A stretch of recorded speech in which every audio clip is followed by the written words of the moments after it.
Hi everyone, Evelina from Arcadier here. Today on Inspire, we have Christina Teo, founder of Want Things Done, an online marketplace and concierge for the gig economy. Additionally, she is a chief community builder for Startup WomenAsia and Asia Corporate Women, two communities built to empower and support women in their different endeavors. As a former vice president of Asia for O2 and chief marketing officer at CSL and previous experience at Yahoo, Christina brings with her a wealth of global experience and expertise from different communities. Thank you so much for joining us today, Christina. How are you? Very good. Thank you for having me. Pleasure. So maybe you can just tell us a little bit about yourself and the communities you've started. Okay. So when I just came back to Singapore towards the end of 2016, I stumbled upon startups. And I went to an event called Slash, which is actually the world's largest startup community that started in Finland. And even at that time, I was not really somebody who intuitively would think about building any communities. But it was because I was speaking to a lot of women entrepreneurs during the event, and I was discovering that there is so much to know about startups. And then I got to understand that there is a whole bigger startup ecosystem that's behind this whole phenomena, and this paradigm is sweeping the world. And therefore, I wanted to leverage my corporate experience to see how I could help all these women entrepreneurs and all these early startups, right? And also to encourage corporate women to embrace startups or to start startups. And then I realized that I didn't want my conversation to be sporadic and random. I wanted to be found so that people could know where to find resource and help when they needed it. And that's how I came up with the idea that I should actually start a community, even though I've not started any communities before. Very cool. So just now you mentioned, startups and their ecosystems. What did you notice about the whole ecosystem of startups? Okay, so the great thing about starting up, not only is it easy to start up, as in you do not need a lot to get started, but the whole idea is the ecosystem provides you so many resources, from fundraising to connecting to people who have been there and done it, to mentorship, people who can help you to refine your ideas.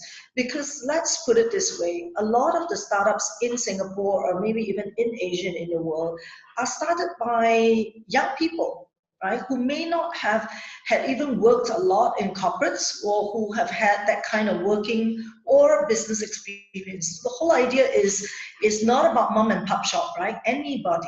Anyone who wants to start a business, who wants to start a startup, could actually have access to a whole ecosystem to help you. So I thought that was really cool. Yeah, very true. The startup community is very helpful, and it's very much an ecosystem where everybody, relies on everybody else, and it's very almost comforting and friendly in that way. Yes. So why are communities important? Why do you think that they're so important to either startups or just in general? Yes, actually, if you really think about communities, it's not that it's new. It's definitely not a new thing. And before this video recording, I was in fact thinking about when I was selling O2. The very first time when we launched this phone is the world's first Windows smartphone. And guess what? I didn't have any marketing budget. I did not invest on advertising. It was, in fact, the community, but it was the nerd community, the geek community, right?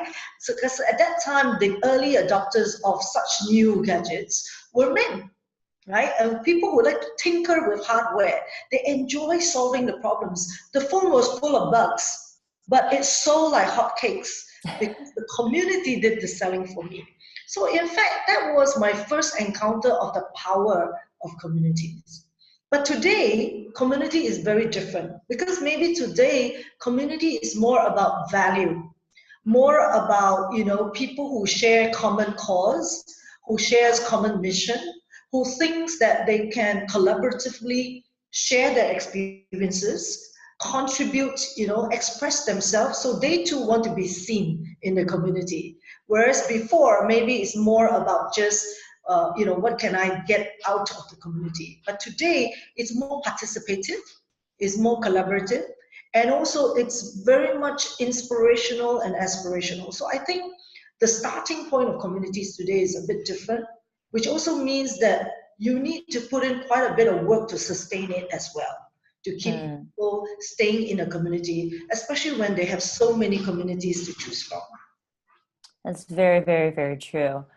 So would you say that those are the main value points of setting up a community, is to create, those close relationships? Like what would you say each person or each member on either side of a community receives? I think the interesting thing is about, push versus pull, right? So marketing has not really changed. The basic definition of marketing is still the same. The point is, because of social media, because of the sociability of consumers these days, you could leverage on communities to kind of pull them towards you, right? But at the same time, you're not really going to define too many rules, right? You have to allow the community members to feel like they could be themselves and express and contribute. So a lot of the times, actually, you don't know, you can't fully anticipate what's going to happen, okay? But you grow your community through, I call it maybe 3P plus 1R, right? So one of it will be, let's say, I think purpose is very, very important. So as much as you can't really dictate what all community members should or can do, you want to make sure that you're always reinforcing your purpose, okay? And as a leader of the community, you really need to be very authentic and walk the talk. So really demonstrate the purpose that you support on a consistent basis. And then my favorite word is, of course, positioning, right? Whether you're positioning yourself as a leader or you're positioning your community versus other community. So let's be honest, since I think 2 years ago, women as a community, women as a general audience has been a big draw, right? A lot of people are very interested in any issues or topics that's relating to women. Okay, but when you're building a community that is talking about women, you need to tie that to your purpose. It shouldn't be, I want to build a community for women because I want to sell something to them. So that would not be deemed as, the right positioning of a community. Yeah. So in my case, I have chosen to focus on startups, and I also built a corporate women community because I do know that it is trending towards corporate women wanting to, maybe some of them wants to switch careers, and maybe a lot of them are thinking, how can we now cross over to startups? Yeah, so that's why I created those communities. Again, I'm positioning it as a place where you can feel very safe to ask for help. You can feel very safe to seek help. Yeah, so that's one thing. So people, of course, you can't have a community without people. So, but what you do and what your purpose is and how you maintain it is going to attract the kind of people you think that would be part of the community. And again, sometimes you can't be very sure. It's really, you need to look at your data, you need to, interact with the people in order to know what kind of people are you attracting. So it's not always who you want to attract, is who you will get as well. And you learn, right? You learn from the people, from the interactions. And that's why I always believe in physical activities and not just virtual. I mean, there are some people who do a very good job out of a virtual community. But for myself, I always believe in a good mix. And maybe because I'm old school, in fact, I skew towards more online, right? But offline. And then online is really more, I see as a communication channel. So I would call that reach. So really, how do you reach out to the people so that you can reinforce your purpose and you can connect people, because it's not just about you and the member, but it's how all the members feel like they are part of something bigger than themselves. So that's all, I think those are the critical points for me when I think about how I want to grow my community. Very interesting. You made a really good point about, looking at your data and knowing where people actually want or what they actually need, what do you think makes a good leader of a community? I think, creating a community and sustaining a community is a lot of hard work. Yeah. So if you are leading the community, you really have to be very tenacious. Yeah. And also be pretty creative and innovative, because even if people share the same cause and mission, they want to grow. They want to grow with you. They want to keep learning, for example. They want to believe that you know more than they do, and you can open up the horizons, and there is new things that they can go for. And then the other thing, which maybe a lot of people don't emphasize a lot, is the ability to connect the members as well. I think that's also a very important point, because otherwise it's not really a community, right? So it's as much as you can bring people together, that is also a good trait of a community leader. Very, very true. Definitely need lots of tenacity and you need to have a lot of different skills to pull on to bring so many different types of people together on this one cause. Yes. So you mentioned, it is very difficult to bring all these people together. And once you have them together, how are you able to keep them engaged and, wanting to come back? It's almost like loyalty in a way, where there are so many different communities that they can choose from. How do you make it so that everybody wants to keep on coming back? Yeah, I think again, I stay very grounded to the first 5 pillars that I built this community on, right? So one thing was be in the know. I wanted women to be in the know, because when you are in the know, you really have that extra confidence to be able to put yourself out there. And then we wanted to create a community where we could raise the visibility of women. Okay, so a lot of our speakers through our activities have increased the visibility as well. And we want people to feel that when they come to our community events or even online, they could inspire others, right? And they could also come together and collaborate with each other. And then the last one that I have, which probably I still need to work a lot on, is to be able to be global, right? So we want to take our community and our members to a more global scale. Yeah. So I think always staying grounded on these 5 pillars and making sure that we are always giving them something new. So a lot of people come to our events, or when they read something that we post online or things that we share with them, they will go like, wow, again, I now know what I didn't know, right? So I think that is a pretty strong incentive for people to want to come back and engage more.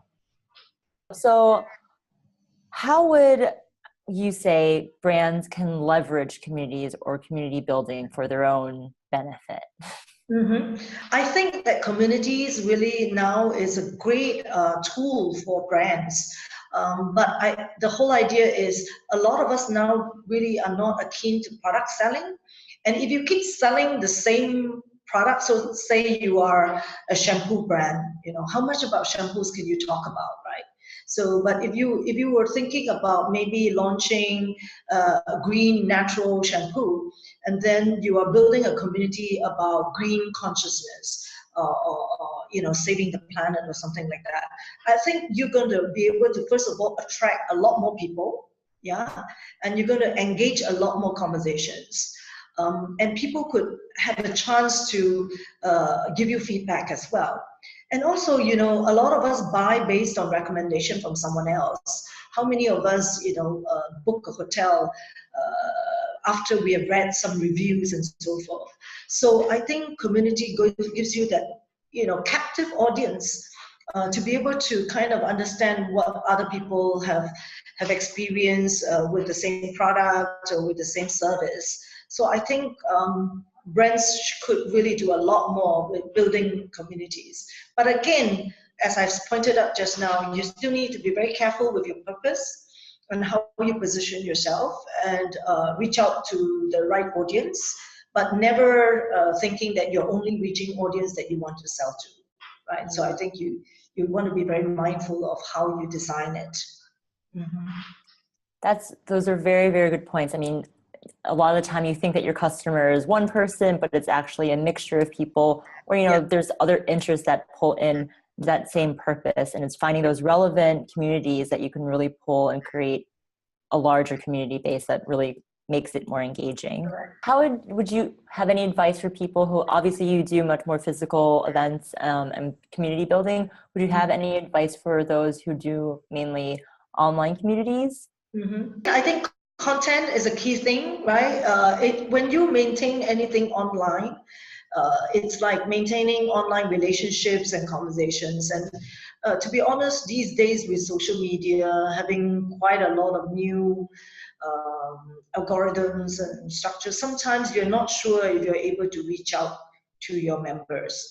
So having very, very interesting content that that they would really be interested in is very key.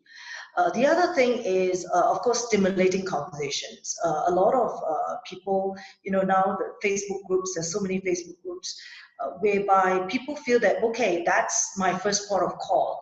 When I'm in trouble, that's the first community I would go to. So I think you may want to, you have to work very hard at positioning yourself really as what are you good for? What kind of resource can you offer? What should people come to you for?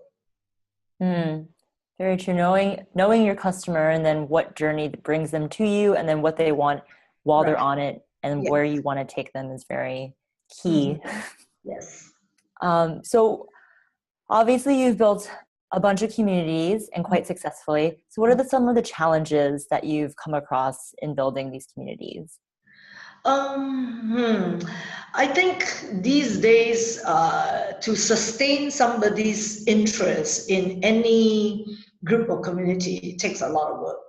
Yeah, so you still need to be, again, very tenacious at engaging people one-on-one. So there are, just kind of have to keep being in their face. You have to remind them that you still are around. And you have a lot of activities to kind of stay within their radar. That's really just sustaining attention of community members and growing the community as well. So I try to make sure that every month I'm doing something different or something bigger than before. So that's the way I do it. But it really depends on everybody, what their objective is, what's the personality of the leader and the community. It is very, I guess, community dependent, since every community is very, very different from one another. It's like it's like different cultures, really. There are many women communities out there, but I'm pretty sure they are all very different. Because they bring in a different set of personality and culture into that community.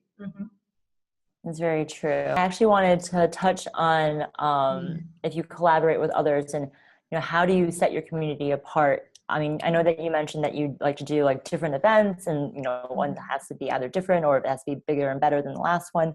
But what are some of the key ways that you could give advice to everybody who's listening about how to set a community apart from others?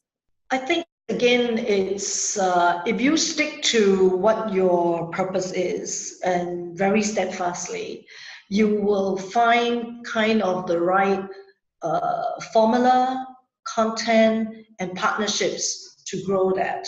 I think building communities through partnerships is one good way to scale, definitely, because we all can't be just doing it by ourselves.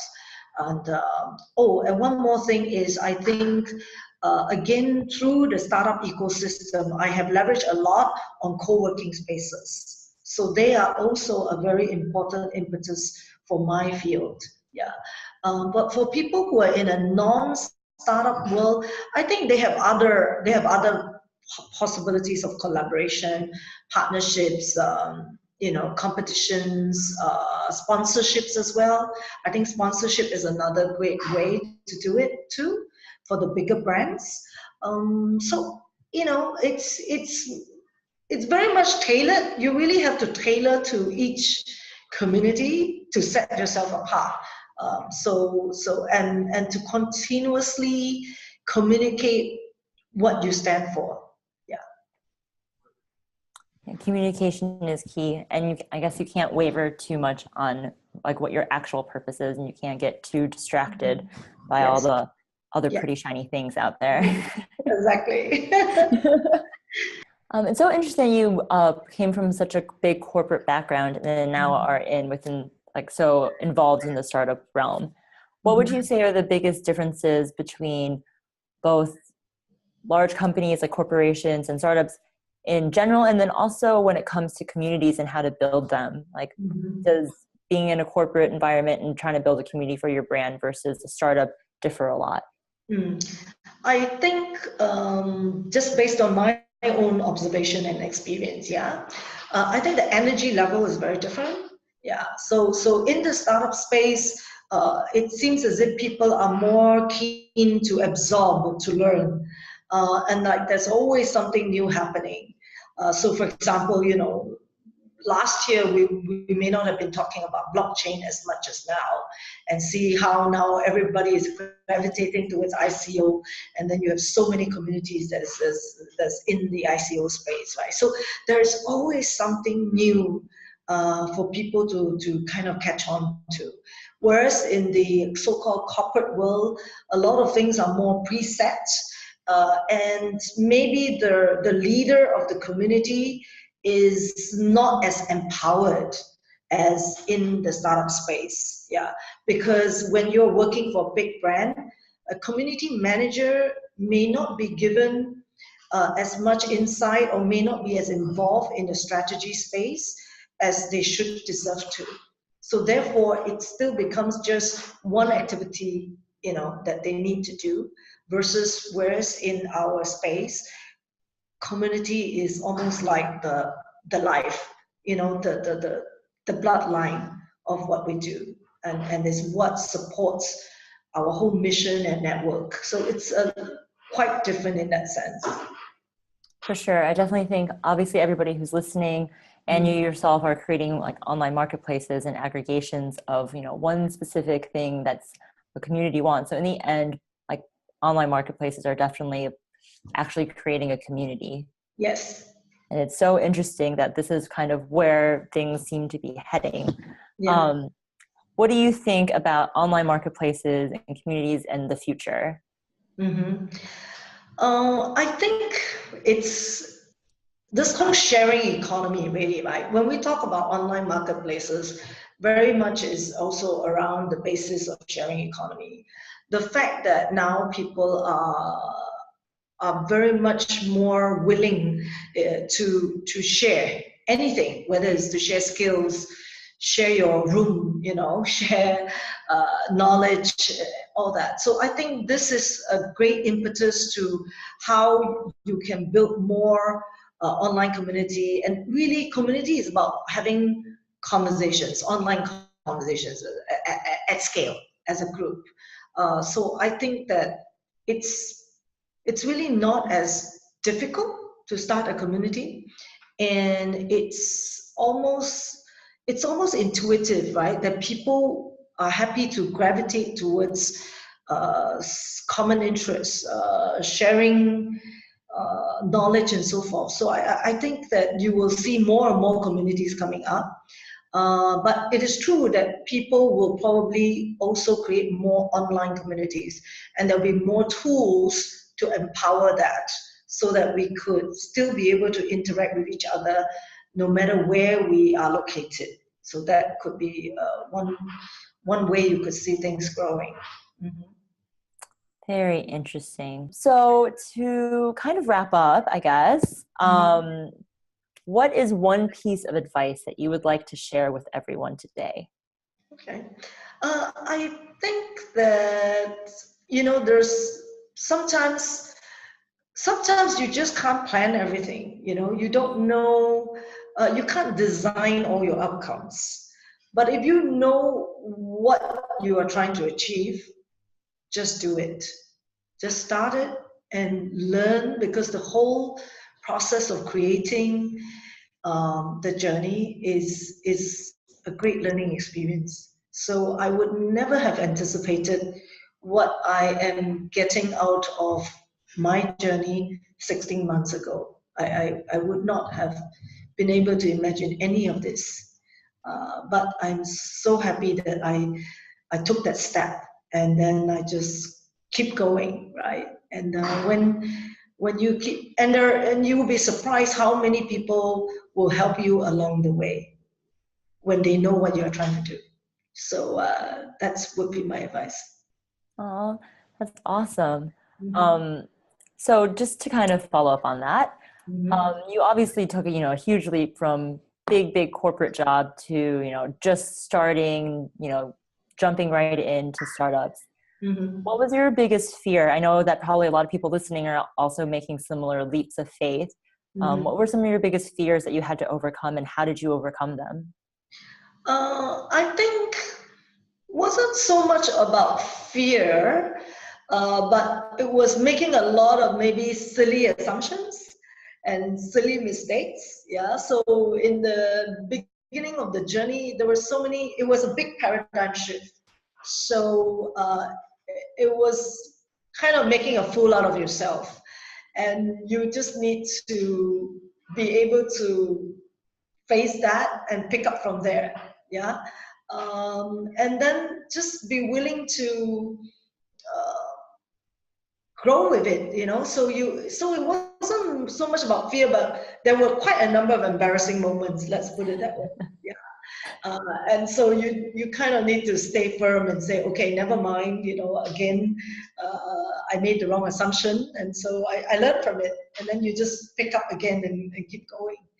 So I think it's more about that. Just last question for Yeah. actual last question. Um, what's your favorite community that isn't your own? Oh, do I have one? You can name like 2 or 3 if you really can't think of one. Ah, let me see. Actually, I don't think I have one. Wish I, but that's not really a community because I'm not part of it. Yeah, Or it can be a community that you support. actually, no, I don't. I think I admire. I can't say I'm part of the community, but I admire people who rally resources to do something. So there is a community in Singapore that's called Happy People Helping People, and they go around to all the HDB estates to help the elderly people who are still, you know, folding and disposing cartons to as a form of living. So they have to constantly use Kickstarter type of format to campaign for funds. And also they use Facebook to campaign for volunteers, to do a lot of outreach so that they're not just providing money to these elderly, and these elderly are not taking money. The money is actually used to buy meals for them, and also the volunteers are out there to give them companionship, to take care of them, to bring them out for activities and things like that. So I admire communities like that because Very cool. it's very selfless. Yeah. Yep. Great cause for sure. Yeah. Well, Christina, thank you so much for joining us today. If anybody wanted to reach out to you, what's the best way to follow you or know what's going on? Okay. If you want to know more about Startup Asia Women, then our Facebook would be the obvious choice. It will be Startup Asia Women. For myself, if you want to get in touch with me, go on LinkedIn. Find me on LinkedIn under Christina Teo. You should be able to find me easily. Amazing. Awesome. We'll have all the links just below. And thank you so much again, Christina, for joining us. And thank you everyone for tuning in to today's session of Inspire. Until next time, be inspired.